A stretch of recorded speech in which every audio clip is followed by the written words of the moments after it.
ଆପଣମାନେ ଶୁଣୁଛନ୍ତି ରେଡିଓ କୋରାପୁଟ। ଆଜି ଅର୍ଥାତ୍ ଫେବୃଆରୀ ମାସର 14 ତାରିଖ ୟୁଟ୍ୟୁବର ଜନ୍ମଦିନ। ୟୁଟ୍ୟୁବ ଯାହାକି ଏକ ଶକ୍ତିଶାଳୀ ପ୍ଲାଟଫର୍ମ ଏବଂ ବିଭିନ୍ନ ଗୋଷ୍ଠୀ ପାଇଁ ଅତି ଉପାଦେୟତା ସୃଷ୍ଟି କରିଛି। ଶିକ୍ଷା ଏବଂ ମନୋରଞ୍ଜନର ମିଶ୍ରଣ ଭାବେ ଏହା ଉଭା ହୋଇପାରିଛି। ଛାତ୍ରଛାତ୍ରୀମାନେ ଏଥିରୁ ଟ୍ୟୁଟୋରିଆଲ, ବକ୍ତୃତା ଏବଂ ଅଧ୍ୟୟନରୁ ଉପକୃତ ହୁଅନ୍ତି। ସାମ୍ବାଦିକମାନେ ଖବର, ସାକ୍ଷାତକାର ଏବଂ ରିଅଲ ଟାଇମ୍ ରିପୋର୍ଟ ପାଇଛନ୍ତି। ଶିକ୍ଷାବିତ୍ମାନେ ବିଦ୍ୱାନ ଆଲୋଚନା ଏବଂ ଗବେଷଣାର ଉପସ୍ଥାପନ ପାଆନ୍ତି। ଗବେଷକମାନେ କେସ୍ ଷ୍ଟଡି ଏବଂ ବିଶେଷଜ୍ଞଙ୍କ ଦ୍ୱାରା ବିଷୟଗତ ଆଲୋଚନା ଅନୁସନ୍ଧାନ କରନ୍ତି।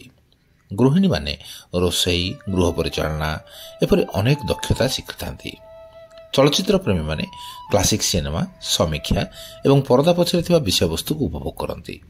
ସାଧାରଣ ଲୋକେ ଖବର, ପଡକାଷ୍ଟ ଏବଂ ଦକ୍ଷତା ନିର୍ମାଣ ଭିଡ଼ିଓ ମାଧ୍ୟମରେ ସୂଚନା ପାଇଥାନ୍ତି।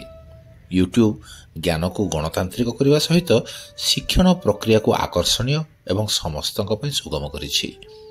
ଏକ ଗତିଶୀଳ ମାଗଣା ଶିକ୍ଷା କେନ୍ଦ୍ର ଭାବରେ ୟୁଟ୍ୟୁବ ସେବା କରିବା ସହିତ ସୃଜନଶୀଳତା ଏବଂ ବିଶ୍ୱ ସଚେତନତାକୁ ପ୍ରୋତ୍ସାହିତ କରିଛି। ଆଜି ୟୁଟ୍ୟୁବର ଜନ୍ମଦିନରେ ଏହି ମଞ୍ଚର ସୃଷ୍ଟିକର୍ତ୍ତାଙ୍କ ପାଖରେ ଆମେ କୃତଜ୍ଞତା ଜଣାଉଛୁ। ଧନ୍ୟବାଦ ଆପଣମାନଙ୍କୁ ରେଡିଓ କୋରାପୁଟ ଶୁଣୁଥିବା ଯୋଗୁଁ। ପୁଣି ଥରେ ଆଉ ଏକ ଅଧ୍ୟାୟରେ ଦେଖାହେବ। ସେଥି ପର୍ଯ୍ୟନ୍ତ ବିଦାୟ ନେଉଛି ମୁଁ ସିଏଚ୍ ଶାନ୍ତାକାର, ରେଡିଓ କୋରାପୁଟ।